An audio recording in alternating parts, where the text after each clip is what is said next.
Okay, again, open up to page 426. Lesson 4, evaluate author's reasoning and evidence. Let's look at the key ideals. An author's point of view may be supported by facts, opinions, and reasoned judgment. While reading, analyze whether information is a fact, an opinion, or a conclusion based on reasoning or evidence. A careful reader evaluates whether an author supports his or her claims with evidence. Let's look at the top of page 426 and let's begin.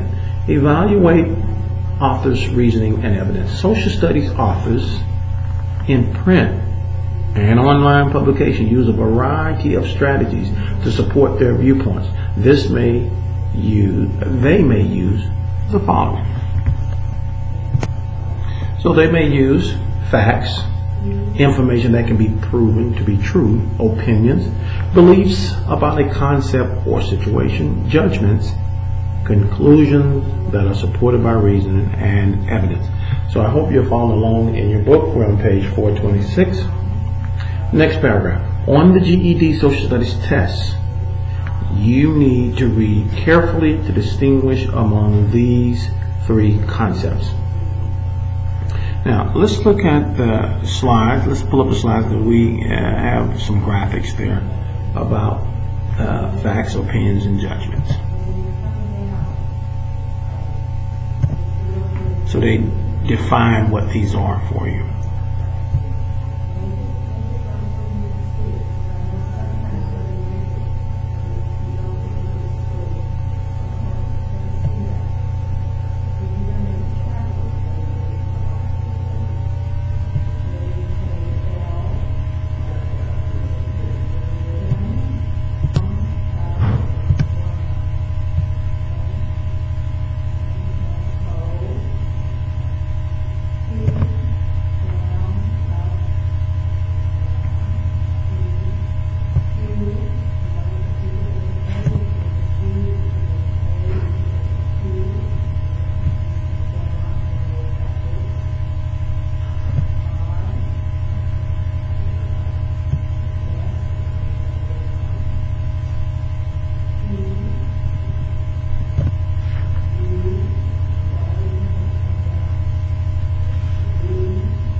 Okay, so if you would, let's look back in the textbook and let's continue there.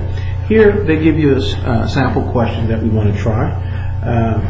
Look here at the next paragraph where it reads, indicate whether each of the following statements is a fact by putting an F, an opinion O, or a judgment J. Number 1, blank, because it raises the amount employers will pay in payroll taxes, the new tax bill may contribute to higher unemployment.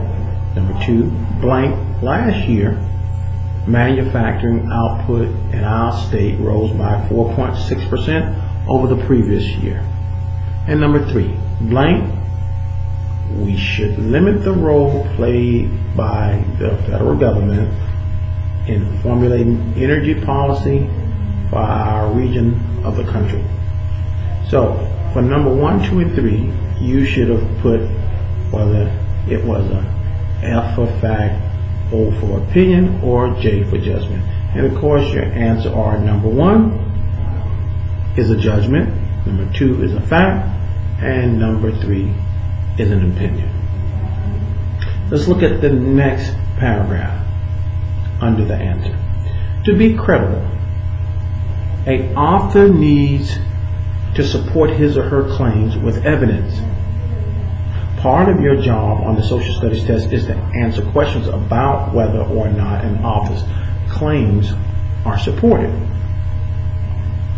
So let's look at this next sample question. Delaware was the first state to ratify the U.S. Constitution. Because of its history of favorable corporate tax policies, Delaware is today home to 63% of Fortune 500 corporations. There's no doubt then that Delaware's Freedom of Information Act requiring the state government to respond within 15 days of a request should serve as a model for similar acts in other U.S. states. Let's look at the question. Does the author support the claim of the passage? 1 or 2?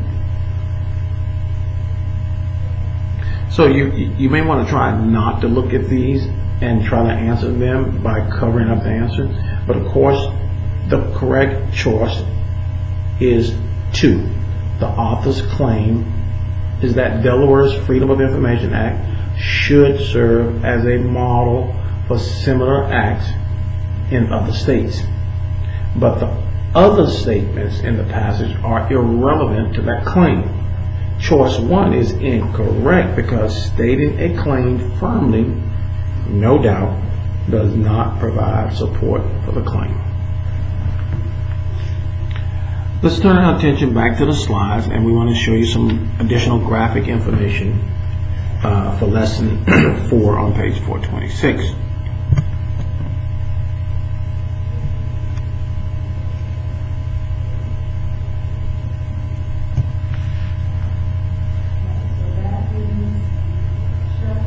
The opposite of evidence-based judgment.